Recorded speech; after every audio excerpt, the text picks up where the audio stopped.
Welcome to Strung Out, the podcast that looks at life through the lens of an artist. Your host is the artist, writer, and musician, Martin Lawrence McCormack. Now here's Marty. Hey, welcome back to Strung Out, and we are continuing with, I used to call these part twos, but I'm just going to say ongoing. Interview with Steve Dawson, singer-songwriter, been in a lot of great bands in Chicago. Really, the Americana wave. Were you one of these hideout kind of people? Or were you? We played at the Hideout a lot. You played at the Hideout quite a bit, you know. It's such a great club. Yeah. And did you rub elbows with like Anna Furman and Sugar Gospel and those guys? Okay. Yeah. The most I played at the Hideout was when Robbie Fulks was doing his Monday night residency. Yes. I did a handful of those, and they were always so much fun. And Robbie Fulks, just a fantastic musician himself. Now living out in LA. Yeah. Wish he would come back. Come back, Robbie. I have to interview him in the future if we can get him out or get out to LA. But right. Let's talk a little bit about your songwriting here. First of all, in the last podcast we talked about you being a teacher and finding your familial roots as teacher. Right. And I think that's fascinating because, and we also talked about your song crafting, just a little bit about creating the story. Tell us first of all about the work that you're doing on songwriting at the Old Town School, and where do you go about starting a song for somebody that's like, hi, Mr. Dawson, I want to learn how to write a song. One of the things I say is, I can't teach you how to write a song, but you actually already know how. So it's a little bit of just giving people permission to say, oh, I'm going to write songs now. And then the things I try to teach are form. So one of the biggest misunderstandings, or the things that open doors or open minds, is what a verse does, what a chorus does, what a bridge does. This idea of a refrain or a line, like a line that ends a verse, sort of like the Dylan thing, right? Right. Like he doesn't write choruses a lot of the time. He'll write a song where every verse ends in a line, like Shelter from the Storm. Right. So that's helpful. The idea of what chords are like a bed, and you don't need to know a lot of chords to write songs. I'm like, if you just basically understand the really simple 1, 4, 5, 6 minor even of some basic keys, you really have enough information to start writing songs. You don't need to know all this music theory. A lot of people think, well, like I need to know all this information first. I'm like, if you know G, C, D, and E minor, you've got a lot. Okay. Now. Right. You can do a lot with that. Sure. And then as far as like what to write about, that's a big one too. And I tell people to journal, to write, just like free write, and get out of your way and try to just like write down your thoughts as they occur. Consider like that everyone's story is interesting. If once you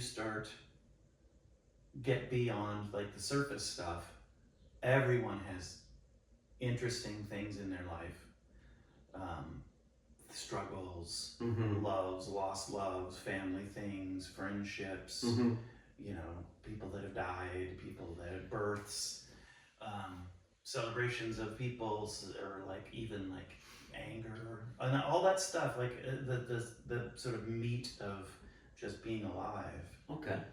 Is interesting, and it's most of what songs are about, and their songs are an acceptable format for people to talk about their feelings, which we don't have a lot of those in our culture. But it's a song is a place where it's like okay to talk about your heartbreak or your struggles. Why don't you play us a song that you would play to your class of yours? An ice, what do you do that? Do you Well, say?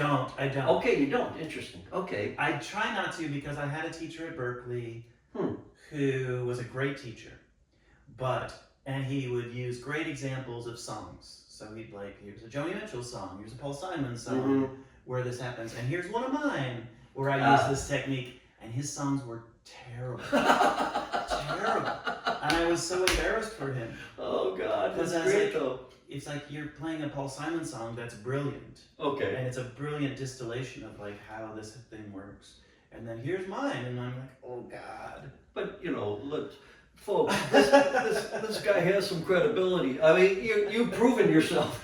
Well, but maybe not. But I so don't want to be that guy. Yeah, I hear you. Look what I can do. Yeah, look, and you don't strike me as that kind of guy. You're not that kind of. We live in an age of narcissists.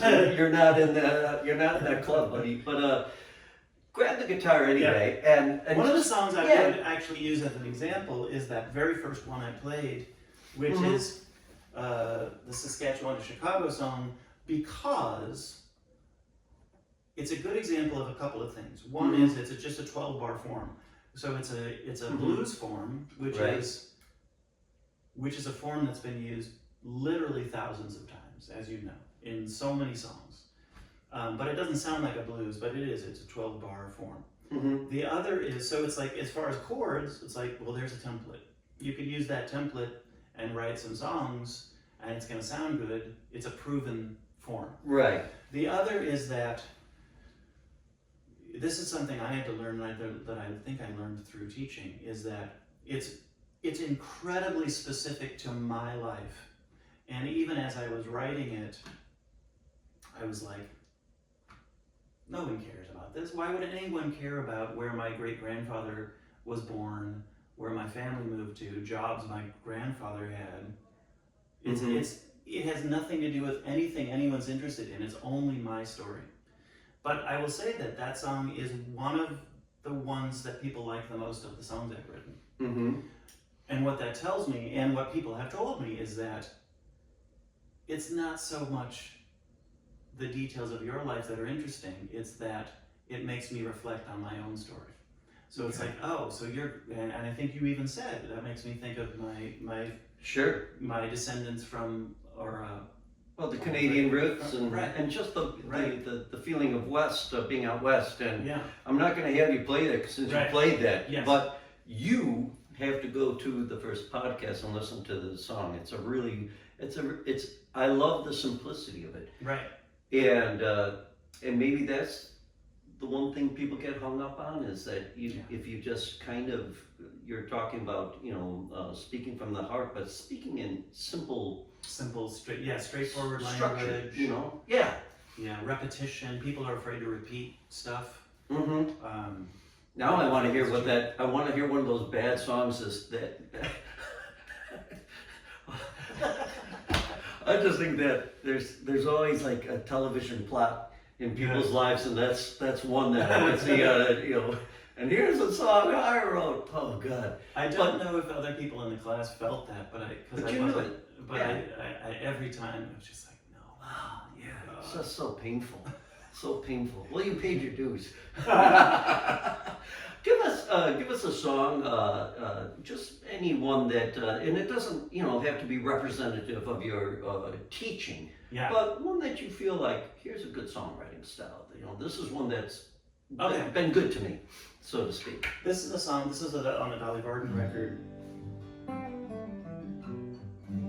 This is a song that I would call, well, maybe this doesn't even fit that, but what I call a song, which is a song that feels like anybody could sing it, and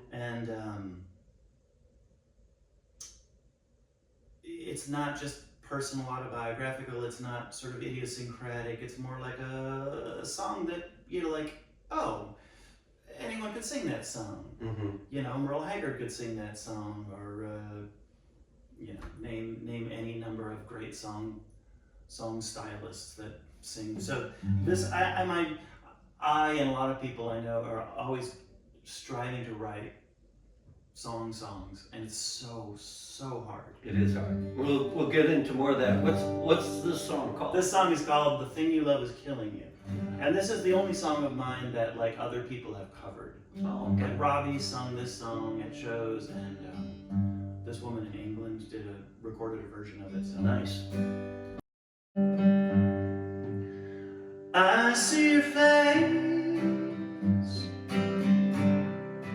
All is not well. You try to hide away, but it's easy to tell. But just stick to your guns, even though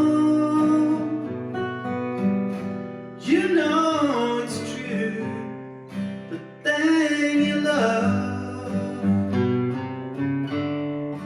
is killing you.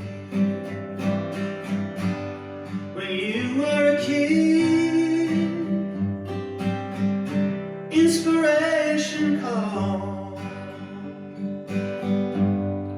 Slowly you've narrowed it down to a desk and a wall.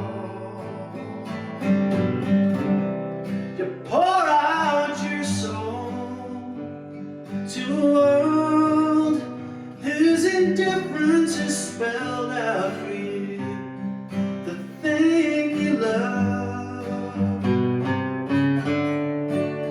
is killing you. The thing you love, it won't let you sleep. Your house out of order, resistance weak. And what could you offer with such desperate eyes? You tried to recover a year at a time. And when it's all over, what conclusion do you come to? The thing you love is killing you. The thing you love is killing you.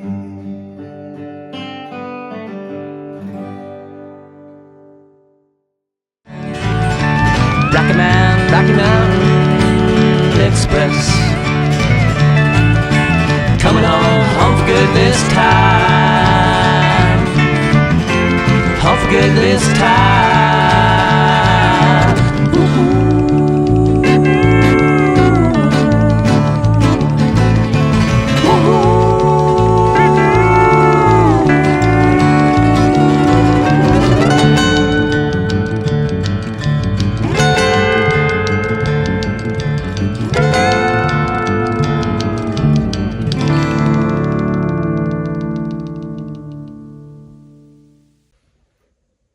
That song that we just listened to before the break, it has a lot of classic turns, Yes. and it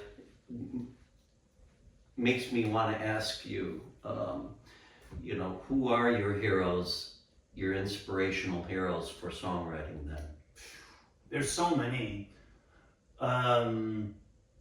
As a little kid, I loved the Beatles. So the Beatles were probably the first songwriters that I recognized as like, I really love these songs as a little kid. Once I started playing guitar, it was the late 70s, and so the era of the sort of like acoustic singer-songwriter was kind of coming to an end, but they were still out there. So Neil Young, and also like once relatives learned I was playing guitar, like on birthdays and Christmas, I would get songbooks, which maybe you did too. Oh, sure. So I got like the Harvest song, like all Oh, the songs nice. from Harvest. I got Simon and Garfunkel, I got Mhm. James Taylor, Jackson Brown, and living in Idaho, not a lot of stuff to do. I just ate that stuff up. I Yeah. learned all those songs. Was your dad and stepmom out there in Idaho, were they, go for it?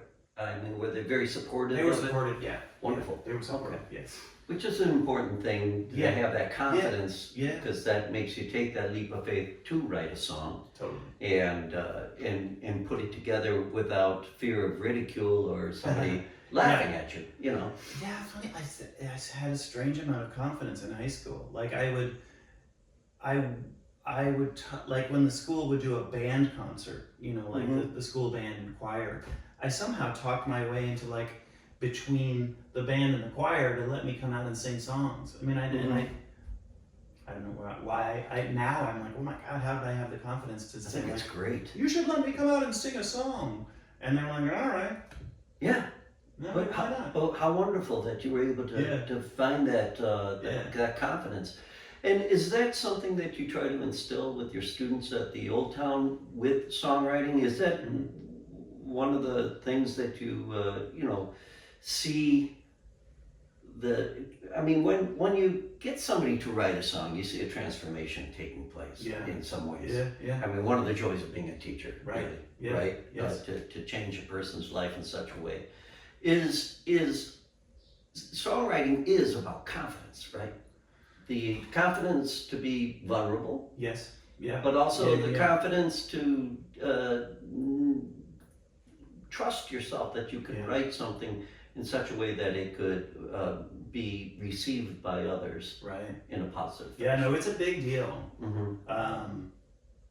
And when I teach the big sort of intro, the fundamentals class, the first few weeks of class, so it's a weekly class, the first few Mhm. weeks I'm giving information, and then at some point I'm like, okay, now you write a song and come back next week and sing it to us.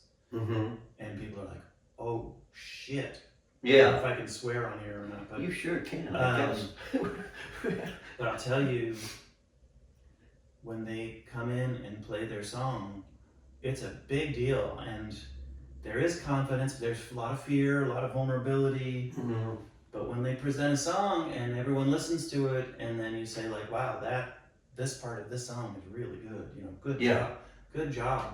It's a big deal, and it's life affirming and creativity. I mean, I think that's humanity at its best, is being creative. So tell me, these days, how do you go about getting your ideas? Are you an old school, journalist type of person that you keep do you handwrite your lyrics out, that sort of thing? Or are you, one of these people that whips out the cell phone and says, oh, I'm driving along and blah, blah, blah, blah. I do some of that, Mhm. but I do, I still write the same way I did when I was in high school, which is, get the paper out, pen, guitar, and write, sing things, do dummy lyrics, so like the, and try to figure out what words might go with that. Sometimes, if I have a line, Uh-huh. which I'm sure if you get a line, that's cool. You can structure the whole thing around the line. Around a cool line, absolutely. And, on the last podcast, we were talking about ritual of CDs and stuff like that. Yeah. Is there a ritual to songwriting? I mean, I think so. Mm-hmm. I mean, I have very specific, like, I need a certain type of pen. I Okay. like I love a blank sketchbook that has no lines. The lines drive me crazy. I have to have them. Okay. So, I mean, yeah, there's definitely ritual involved. I like to sit on the floor. What kind of pen? Do I have any here with me? I see a pen on the sill over there. It's and not those. That's no. not those. Okay. It's, I mean, it's funny because, Yeah. for my art, I have to have certain kind of, Sure. But songwriting, that's. I do believe there has to be ritual, and you're talking about like setting the scene almost. Yeah. So, Yeah. do you take yourself aside and say, I'm going to write a song today, or talk to your wife and say, hey, I'm gonna write a song and I won't see you for a couple hours. Is it that kind of thing? Do you encourage that sort of thing, or do you want people to just be like, you know, any way they can find it, grab it? Well, it's sort of both. One thing about my relationship with Diane is that she's a creative, so she totally understands, you know, the creativity. So she has her studio out back, and she's out there for hours every day, and I don't bother her when she's out there. So if I'm up here, generally would be upstairs writing a song. She doesn't bother me either. And if she comes in and notices that that's what's happening, she'll exit. So there's a lot of respect for, like, this is important, and this is what's happening right now. But as I'm sure you know, ideas don't just like wait until you're sitting down ready to do it. They will come out of the blue when they're most inconvenient. That's where the cell phone comes in handy. Okay. Right? Right. So it's like walking down the street or driving or whatever, you know, you stop at a stoplight, grab the phone and sing your idea into the phone. All right. Is there a Steve Dawson, you know, junkyard of lyrics that you go out to and you say, oh, hey, you know, I'll pull this one out of this car. Totally. Okay. And how do you keep that? How do you keep that? I mean, well, I used to be better at it. I mean, I have notebooks going all the way back to the 80s. I try to, well, I guess the ones that I think are good, I have them in the back of my mind. It's like, I know that that's a thing. Right. But as I'm getting older, I'm sort of losing track of them, and I will go back occasionally through old notebooks and be like, oh, okay, here's something. There's one song I have that the lyric I always liked, but the music didn't work. Okay. And I always liked the lyric. So this was on a record I made in 2014 with a band called Funeral Bonsai Wedding, and so I took that lyric, completely rewrote the music, and a chorus as I was rewriting the music, a chorus that pulled the whole thing together popped into my head. So that's a song where the original lyric was written for Stump the Host, which in the late 80s, and the song was finished in 2014. So there is instances where stuff hangs around. Can you play that one for us? Sure. Yeah. What's it called? It's called As Soon as I Walk In. Right. I don't remember how the original music went though. That's okay.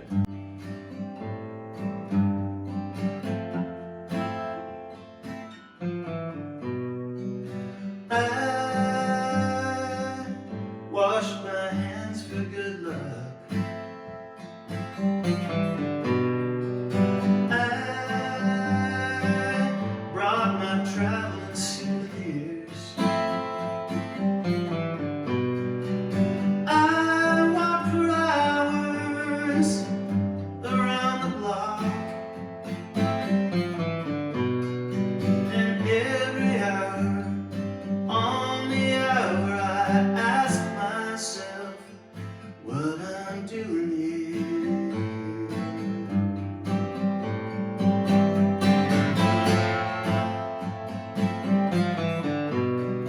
She crowded me in her wagon. She drove downhill in a hurry. We were out of control. She was laughing. She stopped the car, threw out her arms and said, honey, darling, what's got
This is Polly Chase with artwork by Martin McCormack.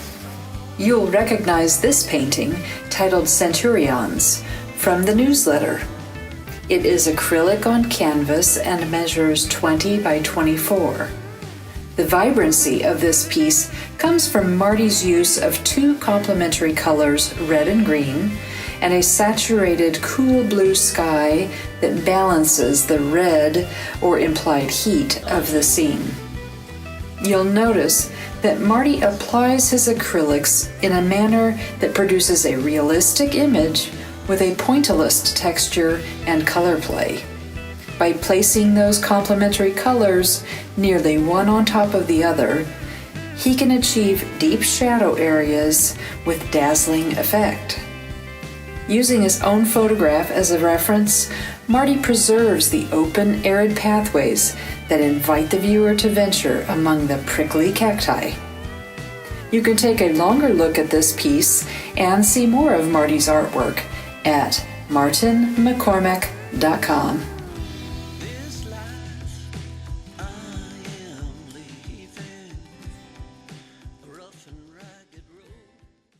We're back with Steve Dawson. Listening to that song before the break, what was the anchor line that got you going on that song? Well, it's as soon as I walk in, I'm already searching a way out. Searching a way out. Okay. Which is, I'm an introvert, so it's like, entering a room, one of the first things I do is, locate the exits. You and my wife would get along. figure out my escape plan. There's a line right there. But all the lyric of that song was written long time ago. Part of it was written on a trip to Nashville when I was down there with Polygram. That like every hour on the hour I ask myself what I'm doing here. Part of it is in old memories of being in a car with my mom and the skidding down a hill. And just being like, ah! But yet you're able to take these different memories and such, but you kind of knitted this very, it's a beautiful, musically the song's very beautiful, a lot of great chord changes. And I can sense, since you use the word introverted, there is that sense of angst. Totally. Even though there's this flow, and you're talking about, it sounds like a lover or whatever, they're saying, hey, we can, and you're like, so what is, when you write a song like that, and you are pulling things back in from over the years and memories and such, what point do you reach where you are like, it's done? Well, I'm kind of impatient, so I don't like to work on a song. I like to get it. If it's happening, I like to get it done as quickly as possible. So, but I mean, that's obviously, that song is however many years in the making, but it was a finished song from the 80s that I didn't really care for. And it was an album project I was working on, and I needed material, and I didn't have anything new. So that what ends up happening is I scale back through it's all the old songs, and I landed on that one. I was like, well, I kind of like those lyrics, but let me see if I can mess with it to make something new with it. But I didn't spend that much time. It's not like I was fishing around for all kinds of different ideas. It was more like, I just tried this thing. What if I just do a really simple band and sing it, and then that came together. One thing I will say is that one thing I really like to do, and I really like in others' work, is that kind of thing where you're talking about scenes. And I think I learned mostly from Paul Simon, like his stuff from the 80s and beyond, like from Hearts and Bones and Graceland and beyond, where it's almost like a surrealism, and lots of images, and it ties together because of the music, And because of this idea that if you plant an image and then you plant another image, our brain cannot help but try to combine them and try to make sense of them. Interesting. And even if they don't make sense logically, our brains are these amazing machines that are able to sort of make sense out of seemingly things that don't make sense. And I really use that. And I love that when it works. And that song, I think it works. Another person who I think it really does that beautifully is Phoebe Bridgers. If you know her songwriting, I think she's just brilliant with that stacking of images that don't make logical sense, but that make emotional sense, or that resonate. Do you feel Dylan did that, or did you feel? I always felt like Dylan just was the trickster coyote. Yeah, there's some of that for sure. You know. He has his own, he's almost he developed his own language almost. Yeah. If you think of the classic big, long, epic Dylan songs like Hard Rain's Gonna Fall or Shelter from the Storm, it's almost like no one else can use that kind of language. Right. Like if you tried to talk about, jesters and, right, all that, or you'd be like, what are you doing? Yeah. I mean, he was, and maybe because of that, I always felt like, is he pulling a fast one on me? As a singer-songwriter, but yet I also appreciated the poetry of it, Well, I appreciate of him his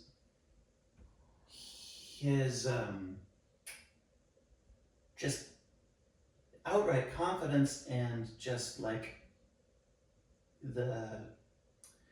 the right word? It's almost like audacity to be I'm doing this. Yeah. There's no precedent, and I'm just gonna do it, and I'm gonna do it 100%. He's fully engaged. So I'm gonna write a 7-minute song that makes no sense really. Right. And I'm gonna deliver it passionately. And it's just okay, I'm in. I'm in. Yeah. Are you the kind of songwriter that starts with melody first? Do you talked in just our discussion, you will grab the guitar and say, well, and then or are you like one of these people that's like, oh man, I just found this lyric that, how am I going to put music to it? What kind are you? I start, there's two ways, two Mhm. main ways for me. If I have a line or a concept, that's great, and that makes it easier. If I don't have any lyrics to get going, I will start with chords. Mm-hmm. So there was I try to find interesting chord changes. Mm-hmm. Most often, I have a line or an idea, like a lyric idea to get me in. Sometimes not. If I don't, then I'm just fishing around with chords and trying to sing things. So I'll just be and I've got, dozens of voice memos of chords that I thought sounded cool together. Well, I like that you encourage your songwriters to do the nonsensical. Yeah. Because it's so crazy how sometimes out will come stumbling something that, from the subconscious that, Agreed. all of a sudden makes sense. Growing up, were you the kind of kid that had the radio in the mind going of Steve Dawson music? My own songs. Your own stuff. I mean, is that with you? I was a kid who had an AM radio, and he was on my bike. I was always I always had the radio on, and my little transistor radio.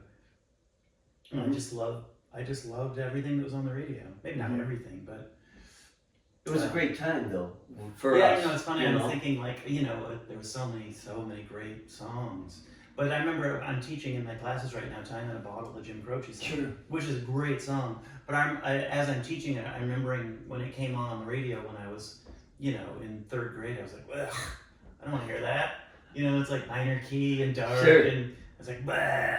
Right. I hate this song. But now it's like, that is a brilliant song. Well, and it just, again, you're talking about simplicity. You're talking Yeah. about, a melody line that, it waltzes, Yeah. which is kind of a tough thing, I think, to pull off. A waltz like that is so meaningful, and I always argue that it's tougher to write. That's kind of a sad song to some degree, but it's tougher to write an upbeat, happy song, Yes, it and is. a positive song. Yes. So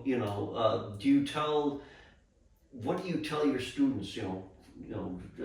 When they're just getting going, are you like, well, pick something that was traumatic in your life, or dramatic, or something inspirational, or do you just kind of, what's the right foot for somebody that's listening in on this to get going? Well, the first assignment I give is to go through photographs and find a photograph that resonates on some level. So it could be joy, it could be sorrow, it could be just nostalgia. But usually people can find a photograph that is meaningful and let that be a doorway into singing something about it. They could even just describe the scene, or describe the relationship, or describe the backstory. Mhm.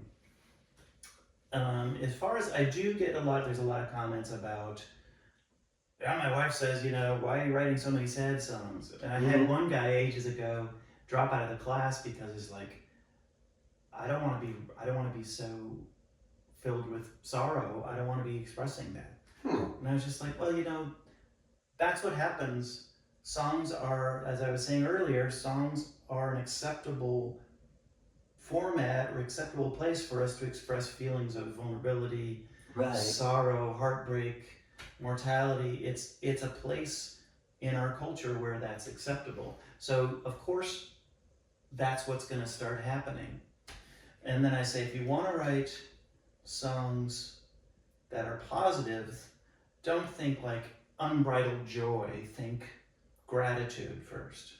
Think about something that you're grateful for, or express, sing a song to your pet. Sing a song to a time that you overcame something and you felt good about it. Like, rather than, I'm super happy, it's a great day, which, there's a lot of those are really fun songs.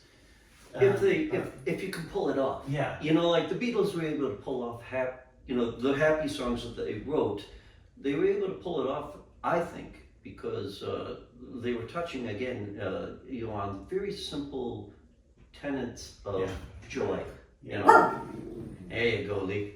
You're all right. I could talk for you. We could probably do 5 podcasts, and I will have to have something with you in the future again. And I want to thank you first of all for your time. Of course. And and congratulations on such a great career. Oh man, thanks. And keep it going. So happy that you chose Chicago to be your home. If you have one little bit of advice to tell anybody aspiring to be a musician, and they came up to you on the street and they said, I want to be just like you, Steve Dawson. What would you tell them? Well, okay. I would say don't try to be just like anybody. Mm-hmm. That the things about you that are unique are the things that are interesting about you. Mm-hmm. So the more that you can find your own personal, so like the ways that you express yourself, like, so embrace the sound of your voice, embrace the songs that you like, sing from your heart, try not to think of how something will be perceived by others, which is very difficult. These are all very difficult things. But, write for yourself. Write to please yourself. And you'll find more satisfaction if you're able to do that. But it's like, if you think of any great artist, anyone who's had a lasting career, you can identify them within less than a minute of hearing them, because it's the sound of their voice, the way that they sing, the way that they play, the way that they approach melody and chord changes. So it's like, find out, I think the line is find out who you are and be that. Do it. Nice. Don't try to emulate others. Right. And why don't you play us out and pick a song, pick a song that you just came out with the album Ghosts, and maybe I don't know if you have one on there that kind of sums up where you are at this point in your life. Oh, wow. And while you're thinking of that, I want you to tell people, what do you want people 50 years from now to come away with about you? Gosh.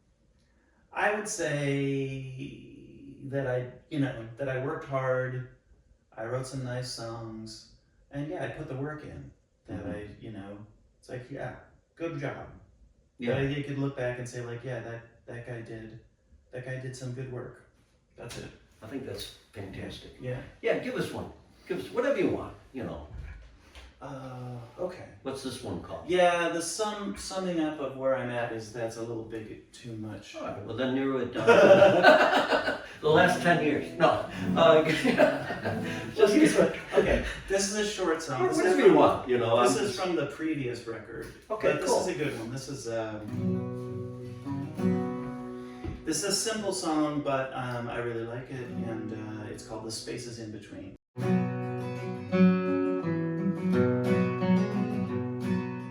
Life's too short and it takes too long.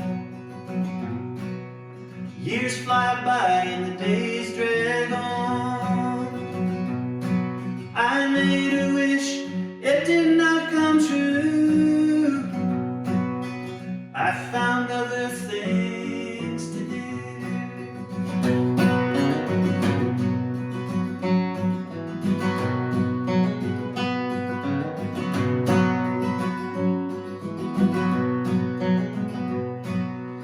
Filled with hope, I'm filled with dread. I get so tired and I don't go to bed. I cannot stop the spinning in my brain. I drift away, I come back again.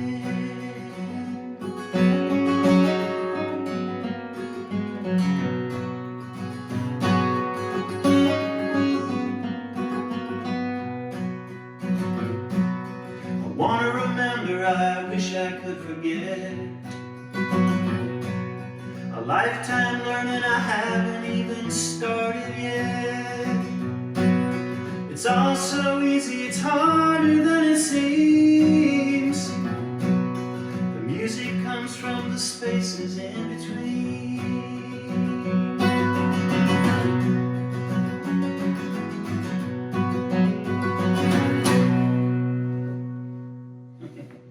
And everybody, we'll pick up next time on Strung Out, and thanks for paying attention and being here. All right, we'll see you again. Bye-bye. Thank you for listening. For more information about this show or a transcript, visit martinmccormack.com. While there, sign up for our newsletter. See you next time on Strung Out.